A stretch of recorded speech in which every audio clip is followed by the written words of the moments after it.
Ранним утром 19 июня 1942 года над позициями советских войск беззвучно падал связной немецкий самолет «Шторх». За ним даже не тянулся привычный дымный след. Когда немцы в отчаянной атаке захватили место его падения, они нашли только одну пробоину в бензобаке. Немецкий офицер, который выбрался из рухнувшего самолета, был убит в перестрелке с советскими пехотинцами и не успел уничтожить портфель с секретными документами.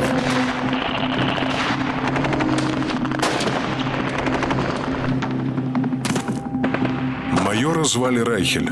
Он был начальником оперативного отдела 23-й танковой дивизии и вез план сосредоточения ее частей в начале операции с кодовым наименованием «Блау». Операция должна была осуществить мечту Гитлера – захват кавказских нефтепромыслов и лишение русских крови войны – нефти. Документы майора Райхеля раскрывали планы врага далеко не полностью и вполне могли оказаться сфабрикованной немцами дезинформацией.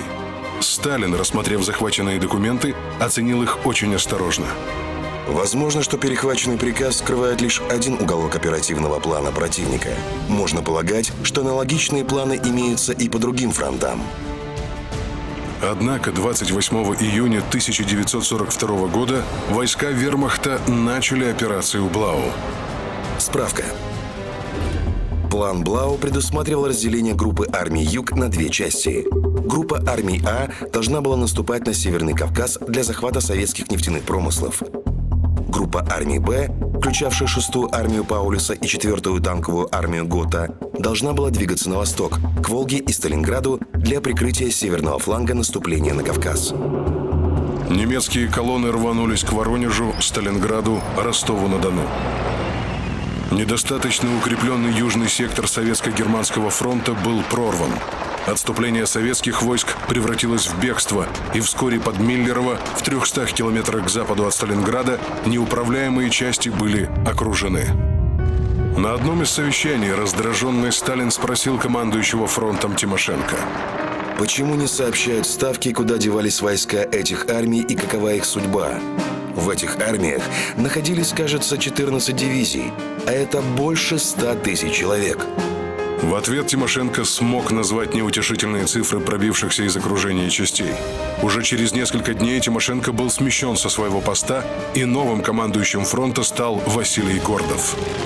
Смена командующего не принесла желаемого результата. Армия продолжала отступать, сдавая один населенный пункт за другим. Все чаще советские солдаты добровольно сдавались в плен. Многие переходили на сторону немцев, становясь так называемыми «хиви». Хиви от немецкого «Хильшвиллигер», то есть «желающие помогать», добровольные помощники вермахта, набиравшиеся из местного населения и военнопленных. Служили в вспомогательных частях водителями, санитарами, поварами. С увеличением потерь вермахта привлекались и к непосредственному участию в боевых действиях.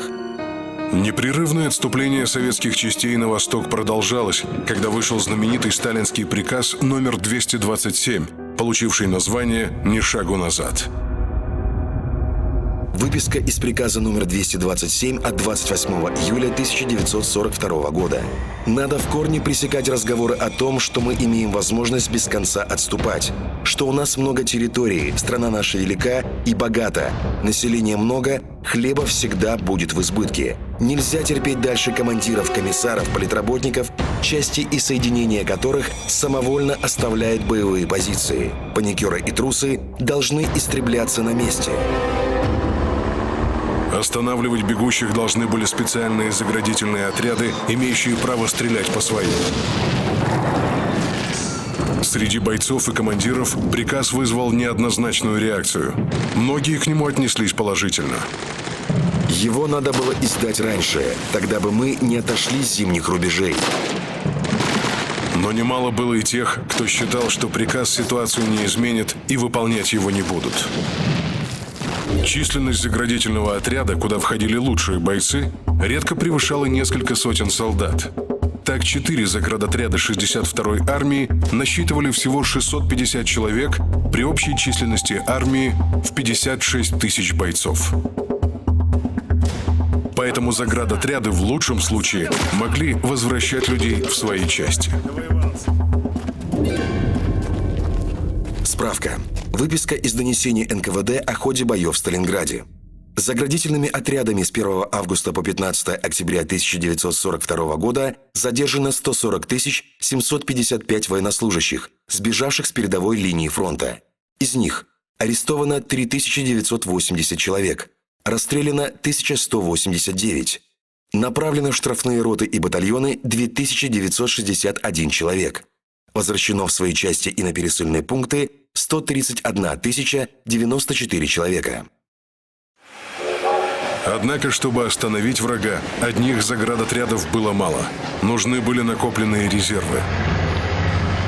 На востоке на железнодорожных станциях, заполненных войсками резервных армий, разнеслась команда по вагонам.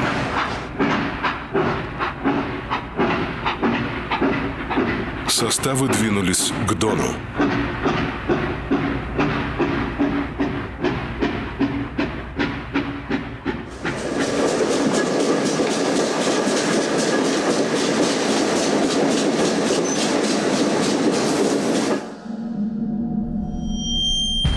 Немецкие части шли по направлению к Сталинграду.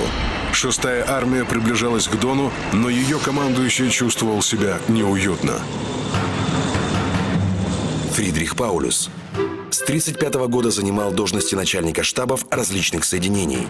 Один из авторов плана «Барбаросса», плана нападения и ведения войны против СССР. После смерти генерал-фельдмаршала Рейхенау стал командующим 6-й армией. Был одержим манией чистоты. Даже в разгар боев менял нижнее белье несколько раз в день. Штабной работник Паулюс скорее походил на ученого, чем на генерала. Он не стал таким же кумиром солдат, каким был его предшественник, ярый нацист Рейхенау, решительный и грамотный командир. Паулюса постоянно сравнивали с Рейхенау, и это его раздражало. Справка. 6-я полевая немецкая армия насчитывала 270 тысяч человек, около 3400 орудий и минометов, 350 танков и 1100 самолетов. Ей противостоял Сталинградский фронт. 300 тысяч человек, 5500 орудий, 230 танков и 1000 самолетов. Небольшой численный перевес советских войск сходил на нет из-за необходимости растянуть силы на 500 километров. Паулюс же собрал свою армию в кулак для нанесения точечного удара Запада. Путь немцев к Сталинграду пролегал через Донские степи.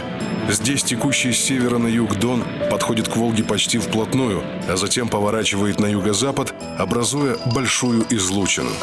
В ней и заняли оборону две резервные армии – 62-я и 64-я. За спинами солдат возвышался крутой, высотой 25-30 метров берег реки, который затруднял отход и не давал возможности создать нужное количество переправ. Прорыв врага на этом участке угрожал советским войскам окружением. Им оставалось или остановить врага, или погибнуть. Немецкое наступление в излучине Дона началось 17 июля.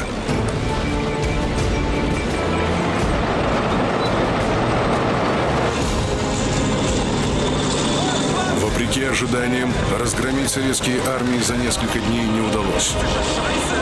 Бои затянулись на целый месяц.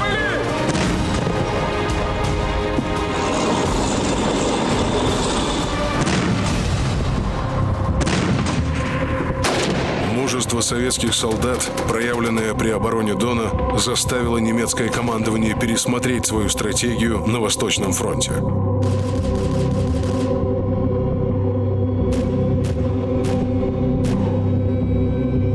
В случае, если армия Паулюса не вышла бы к Сталинграду, наступающая на Кавказ группа армии А могла оказаться в окружении. К Паулюсу срочно подтянули резервы. Его усилили танковой армией Гота, с юга двинувшейся по направлению к Сталинграду. Значение города, названного именем Сталина, росло день ото дня. Усиление немецкой армии не замедлило сказаться на обстановке. Уже через 2 недели Паулюс нанес новый удар, окружив главные силы 62-й армии. Советские войска отошли на восточный берег Дона. Немцам оставалось лишь переправиться через реку. От Сталинграда их отделяло всего 60 километров. Тем временем с юга к Сталинграду уже шли танки генерала Гота. Совершив 150-километровый марш по степи, Гот неожиданно вышел в тыл советским войскам. Действовавшие здесь части были объединены в Юго-Восточный фронт под командованием генерала Еременко. К юго-западу от Сталинграда, недалеко от маленькой железнодорожной станции Абганерово, советские войска встретили немецкие танки огнем «Катюш».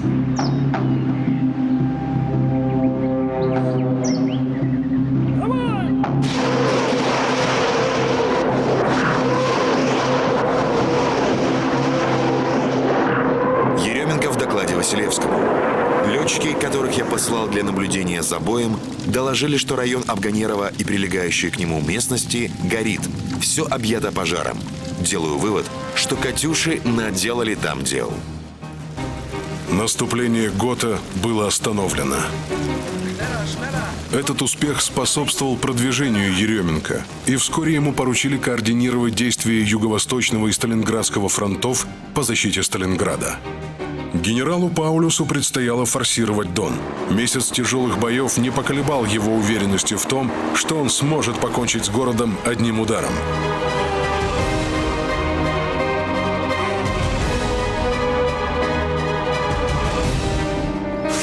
Ранним утром 21 августа на гладь Дона было спущено 112 десантных катеров и 108 надувных лодок, которые устремились к восточному берегу.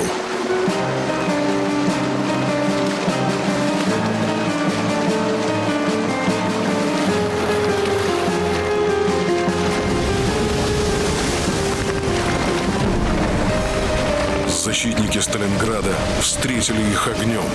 Несколько десятков лодок пошли ко дну. Однако немцам удалось захватить клочок земли на восточном берегу Дона и держать его до наведения переправы. Через день немецкие танки рванулись к Сталинграду.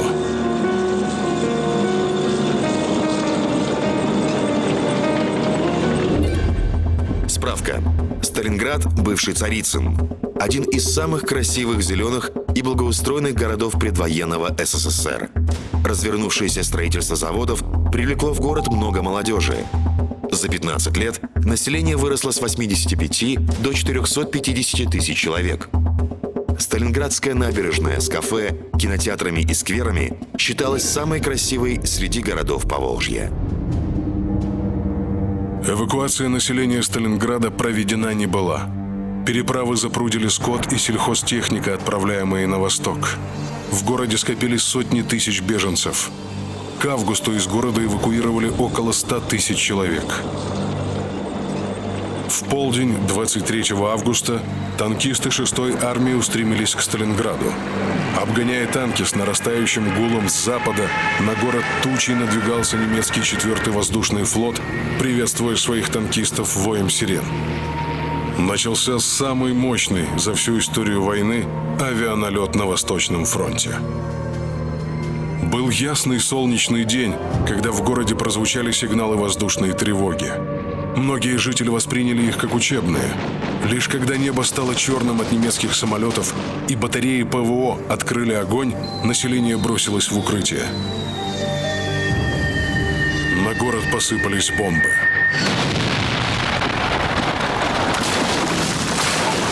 Восемьдесят процентов зданий было уничтожено в первый же день бомбардировки. Пригород Сталинграда состоял из деревянных построек. В городе размещались нефтехранилища и склады древесины. Приняв это в расчет, немцы активно использовали зажигательные авиабомбы. Высушенный августовским солнцем город вспыхнул, как порох.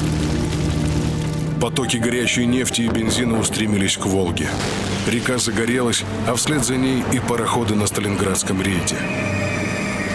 Справка.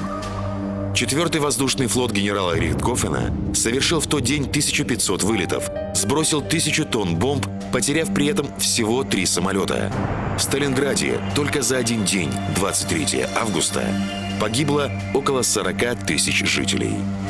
Жители, выжившие в бомбежках, покидали город. Кому-то удалось переправиться через Волгу, а кто-то ушел в оккупированные окрестные станицы, были и те, кто остался разделить судьбу родного города. Когда танки армии Паулюса вышли к Волге, было около 4 часов дня. Подойдя к Сталинграду с севера, танкисты видели в бинокле лишь руины и пожары, которые просто некому было тушить. Казалось, что немцам осталось лишь войти в горящий город. Однако взять Сталинград одним ударом им не удалось. Более того, с севера на атакующую немецкую армию обрушились удары Сталинградского фронта, пехоты и танков. Ставка вовремя перебросила танковые корпуса из-под Воронежа.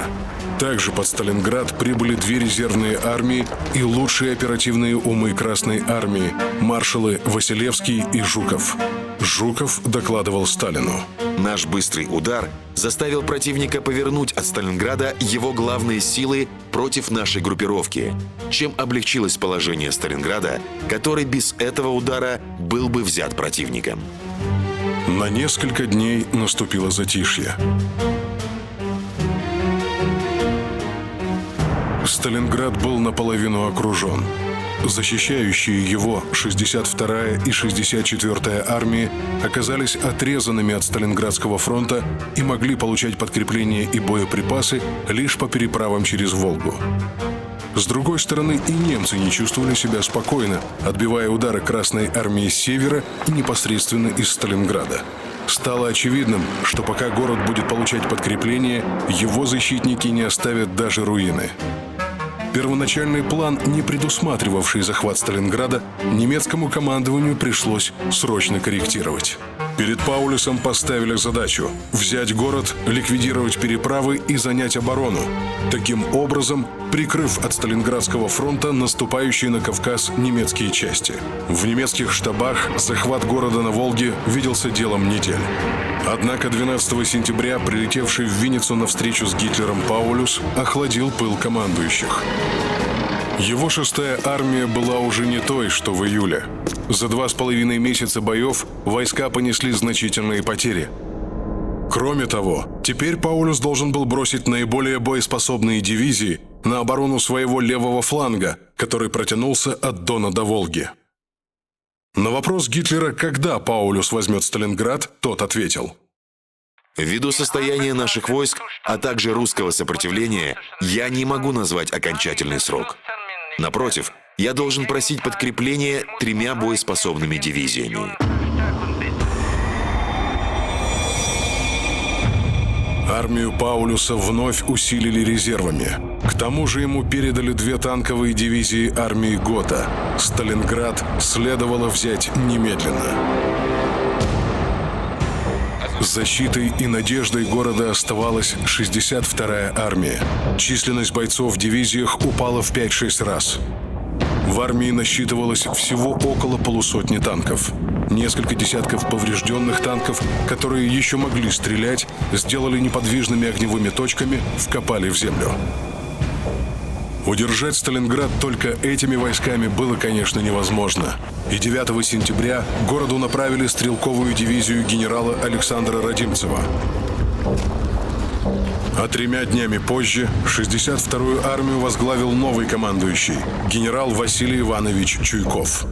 Василий Иванович Чуйков. С 17 лет служил юнгой отряда минеров в Кронштадте. Во время гражданской войны в 19 лет стал командиром полка. Был награжден 2 орденами Красного Знамени.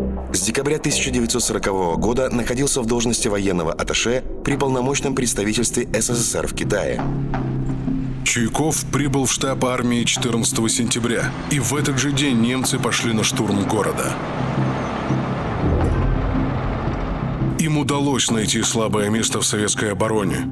Позиции 112-й стрелковой дивизии. В ее полках из 2500 человек в строю осталось от 50 до 130 бойцов, а артиллерия состояла из 1 гаубицы и 1 пушки 3-дюймовки.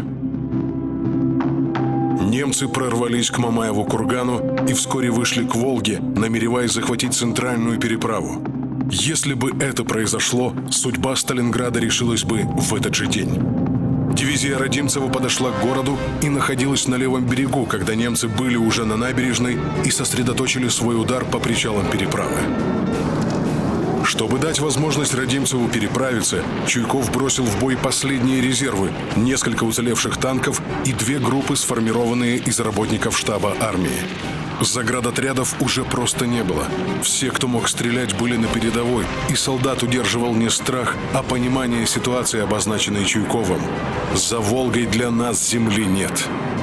Немцам удалось занять южную часть города, и 62-я армия Чуйкова была изолирована от 64-й армии Шумилова.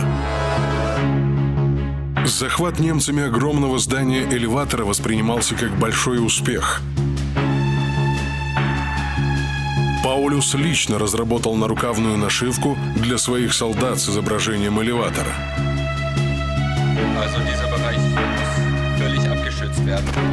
Однако, как показали дальнейшие события, с нашивками за победу он явно поторопился. Ночью дивизия Радимцева начала грузиться на катера и баржи. Чуйков приказал перевооружить ее для городских боев.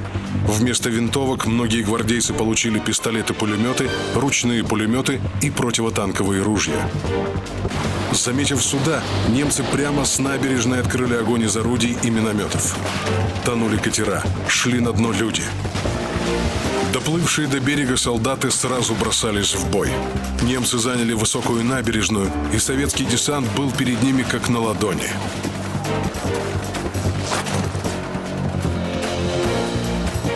Перестрелка очень скоро перешла в рукопашную. В ход пошли штыки и саперные лопатки. В этой отчаянной атаке набережная была отбита, и гвардейцы бросились к мельнице номер 4, откуда немцы обстреливали берег реки. Красноармейцы выбили противника и оттуда, обеспечив защиту переправы. Радимцеву удалось оттеснить противника и захватить железнодорожный вокзал. К 19 сентября отбили Мамаев-Курган. В тот же день советское командование предприняло крупное наступление Сталинградского фронта на соединение с защитниками города. С большим трудом немцам удалось его отразить, но послать подкрепление частям, которые штурмовали сам город, немецкое командование уже не могло. В течение 2 недель бои и бомбежка города не прекращались. 27 сентября Паулюс предпринял второй штурм. Задачей Чуйкова стало удержать город и промышленные центры. Силы его армии таяли, но боевой опыт обогащал войска новыми тактическими приемами. Разрушив Сталинград, немцы сами создали себе проблемы при его штурме.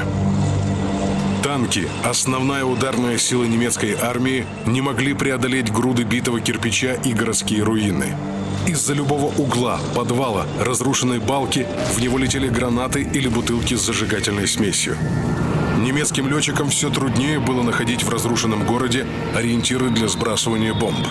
Разобрать с воздуха, где среди серых развалин находятся свои войска, а где чужие, было трудно.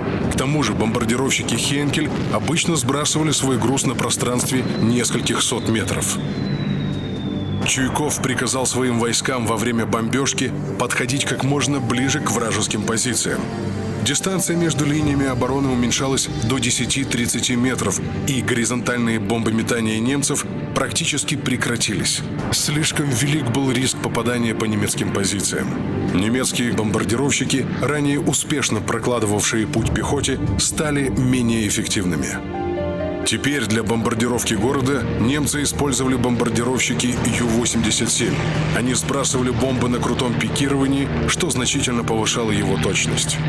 В Сталинграде пилотам Ю-87 приходилось работать буквально на износ, до 6 часов в день. Один немецкий летчик подсчитал, что за 3 месяца боев в Сталинграде он совершил 228 вылетов, столько же, сколько за предыдущие 3 года. По приказу Чуйкова мощная дальнобойная артиллерия 62-й армии оставалась на левом берегу Волги. Здесь она была более защищена от ударов авиации. В городе на верхних этажах зданий располагались лишь наблюдатели. Заметив скопление врага или огневые точки, наблюдатель сообщал артиллеристам их координаты. На готовящегося к наступлению противника немедленно обрушивался залповый огонь с левого берега.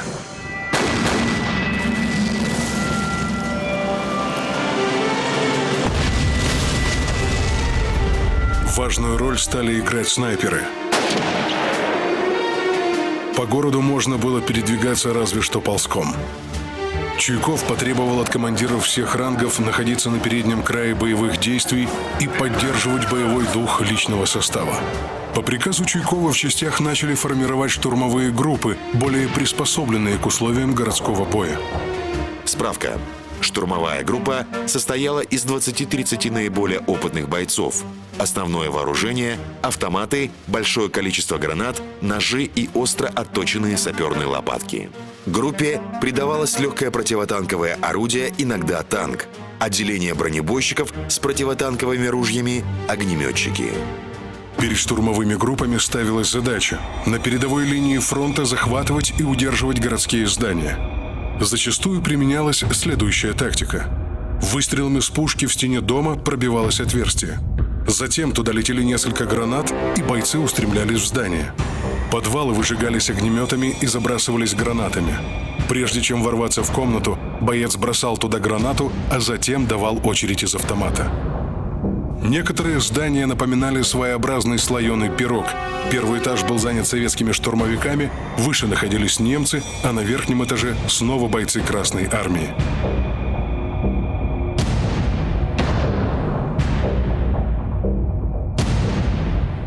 Рукопашный бой в этих условиях стал обычным делом, но немцы боялись и как могли избегали его. Отточенные саперные лопатки русских приводили их в ужас.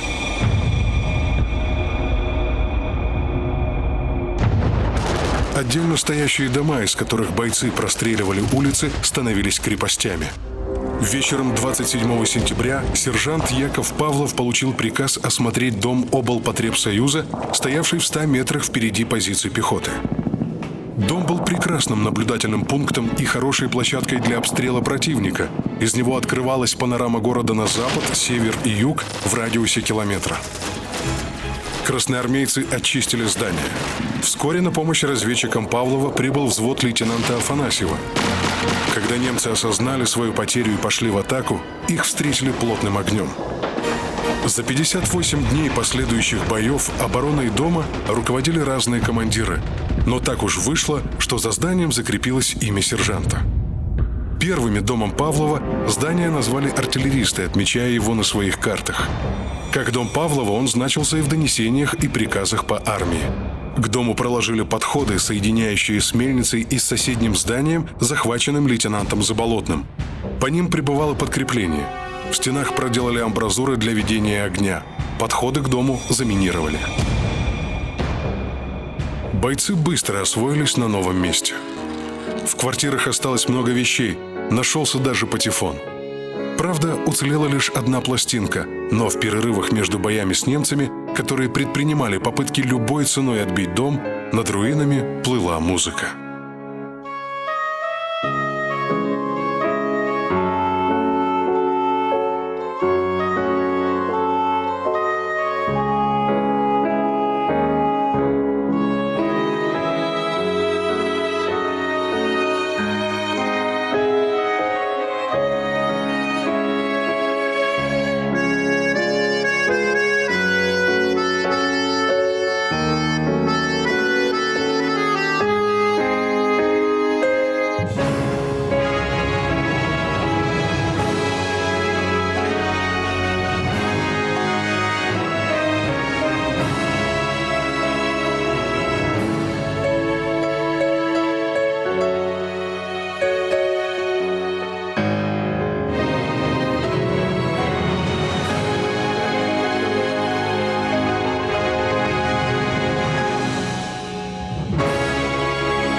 Штаб Чуйкова переместили на открытое место у огромных цистерн нефтехранилища.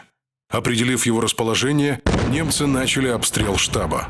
И русские, и немцы были уверены, что нефти в цистернах нет, но когда те стали взрываться, это испугало всех.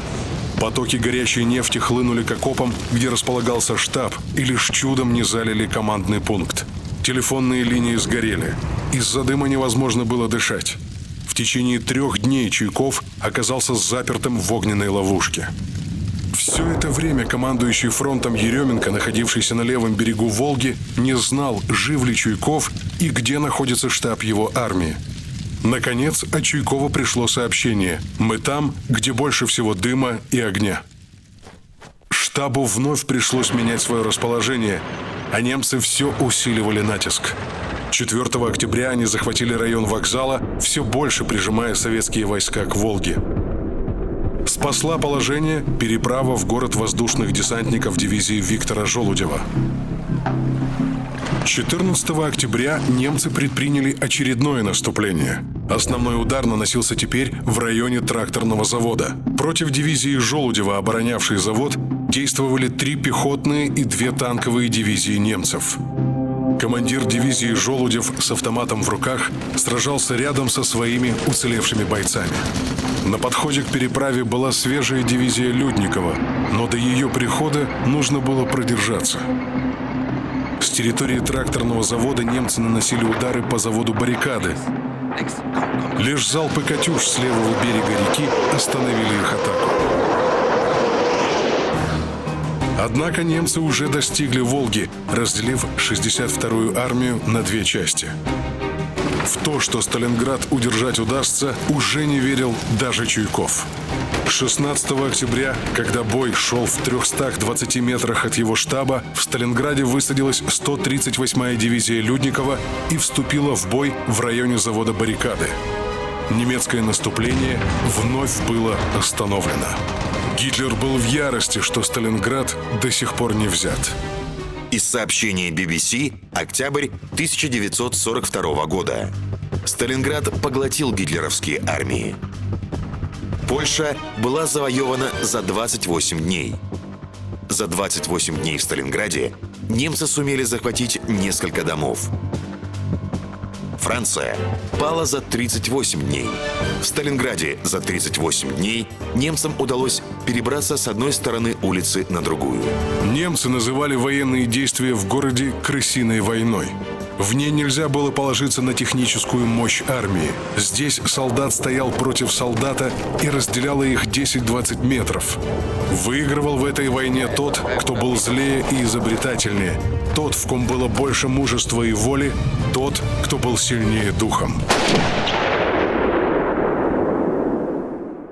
К концу октября советские солдаты, глядя на пленных, заметили, что немцы перестали бриться и мыться. Отчасти сказывался недостаток воды. А ведь до Сталинграда немецкий солдат с овшами был большой редкостью. Бороться с паразитами немцев учили русские перебежчики Хиви. Одежду закапывали в землю, оставив на поверхности только ее край. Вши устремлялись наружу, где их и уничтожали огнем. Напротив, в советской армии именно в эти тяжелые дни выглядеть неопрятным стало дурным тоном. Вне зависимости от тяжести боев, раз в неделю каждый солдат шел в баню на берегу Волги и получал комплект чистого белья. Здесь, у реки, среди множества блиндажей, напоминающих ласточкины гнезда, солдаты знали, где можно починить часы и обувь, выменить хороший нож или мундштук. Именно здесь появилась знаменитая фронтовая традиция. Один солдат мог подойти к другому, дотронуться одной рукой до своего кармана, а другой до кармана приятеля и предложить «махнем не глядя». Отказаться было нельзя. Так окурок обменивался на портсигар, а зажигалка на пистолет или деньги.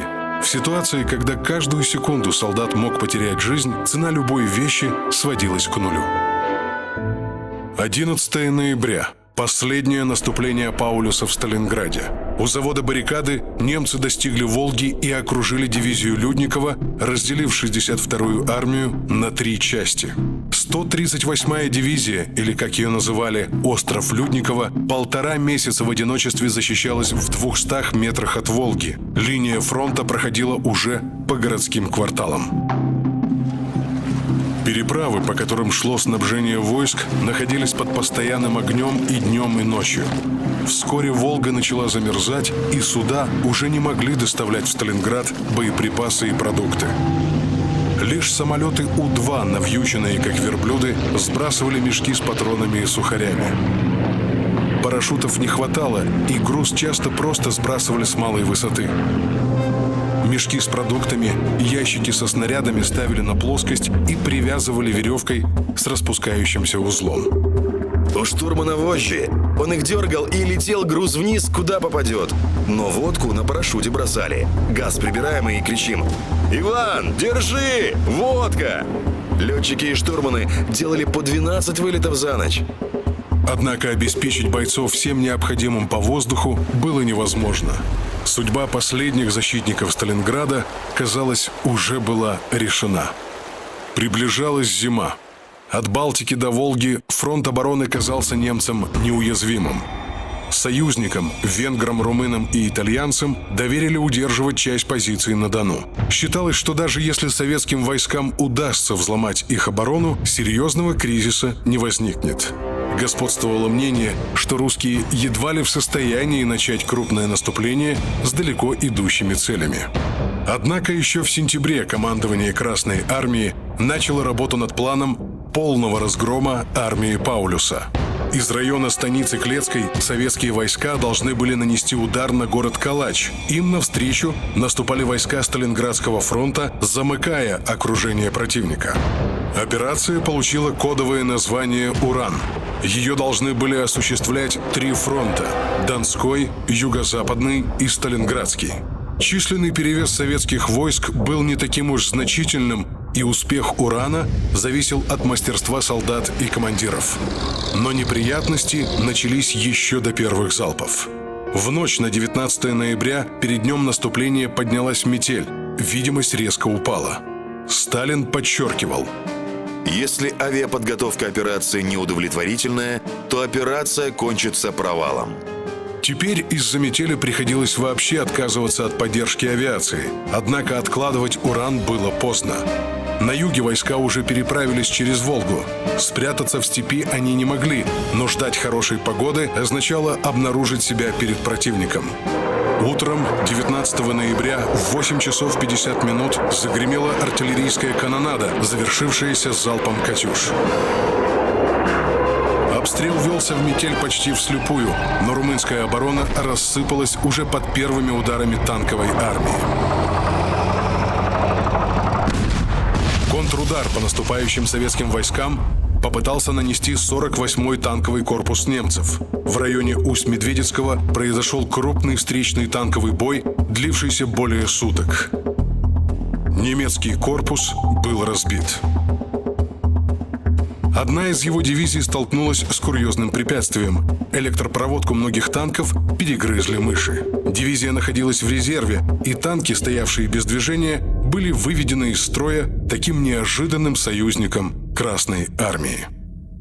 На сутки позднее началось наступление к югу от Сталинграда, и к операции «Уран» присоединился фронт Еременко. Под ударами танков оборона румынской 4-й армии рухнула едва ли не быстрее, чем на Дону. Войска 2 советских фронтов шли навстречу друг другу с севера и с юга. Их еще разделяло значительное расстояние, а фланги все больше и больше растягивались. Метель затрудняла движение корпуса. Не было даже проводников, разбитые селения обезлюдили. 22 ноября в сумерках к мосту через Дон у Калача подошел небольшой отряд из 2 рот мотострелков, 5 танков и 1 бронемашины. От захвата этого моста во многом зависел успех всей операции «Уран». Командиром отряда был подполковник Филиппов. Немецкая охрана моста не могла поверить, что в таком глубоком тылу могут появиться танки противника. Немцы приняли машины с зажженными фарами за своих. Когда охрана опомнилась, было уже поздно. Не взорвать мост, не остановить танки немцы не успели. С захватом моста советские войска обеспечили себе быстрое накопление сил на восточном берегу Дона для броска навстречу танкам Еременко. На 4-й день операции «Уран» части Сталинградского фронта соединились с танковой армией Юго-Западного фронта в районе Советского. Кольцо окружения вокруг армии Паулюса замкнулось. Однако сам факт окружения не означал уничтожение противника. Паники среди немцев не было. Гитлер же заверял Паулюса: Армия может быть уверена, что я сделаю все, чтобы обеспечить ее всем необходимым и своевременно снять с нее блокаду. Окруженным немецким войскам предписывалось не отходить с занимаемых позиций. Однако, когда в штабе 6-й армии состоялось совещание командиров корпусов, большинство немецких генералов высказалось за прорыв из котла. Генерал Йеннике произнес роковую фразу. Рейхенау не стал бы медлить. Паулюс тут же зло перебил его. «Я не Рейхенау». Он стоял на своем. Необходимо повиноваться приказам. Это означало занять оборону и ждать взлома кольца окружения ударом извне. Вызволить армию Паулюса поручили фельдмаршалу Манштейну. Ему выделили резервы и перебросили войска с Кавказа. Операцию назвали «Зимняя гроза». Накопление сил для нее шло почти 3 недели. Манштейна не зря считали лучшим оперативным умом Третьего рейха. Первый раунд сражения он выиграл. Удар был нанесен не по кратчайшему расстоянию с запада, а с юго-запада вдоль железной дороги Котельниково-Сталинград. Войска Манштейна прорвали внешний фронт окружения, и на пути к Паулюсу оставались лишь разбросанные по степи отдельные советские части. Сталин приказал немедленно направить против Манштейна резервную армию Малиновского, но выполнение этого приказа происходило медленнее, чем хотелось. Донесения армии рисуют удручающую картину. Обозы отстали. Автотранспорт не работает за отсутствием горючего. Связь с выгрузившимися частями отсутствует. Отразить удар Манштейна могли только те войска, которые участвовали в окружении войск Паулюса. Именно они стали на пути немецкого танкового клина. Если бы немцы их сокрушили за сутки-двое, история Сталинграда могла быть для немцев менее печальной.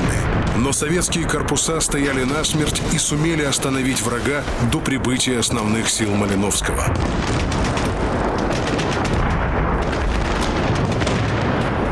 Начальник штаба Манштейна генерал Шульц пытался уговорить Паулюса пробиваться навстречу. Ваше наступление должно начаться чем раньше, тем лучше. Нельзя ждать. Из котла ответили уклончиво. Мы доложим, когда сможем начать наступление. Паулюсу уже не хватало решимости идти на прорыв. Он все больше впадал в апатию. Вскоре войска Манштейна были не только остановлены, но и оттеснены на запад. Провал операции «Зимняя гроза» не оставил надежд на спасение у окруженной в Сталинграде армии. Операция по уничтожению окруженной в Сталинграде армии Паулюса получила кодовое название «Кольцо». Еще до начала операции Паулюс получил ультиматум, предлагающий сдачу. По приказу Гитлера его отклонили. Советское командование предлагало сдаться и простым солдатам.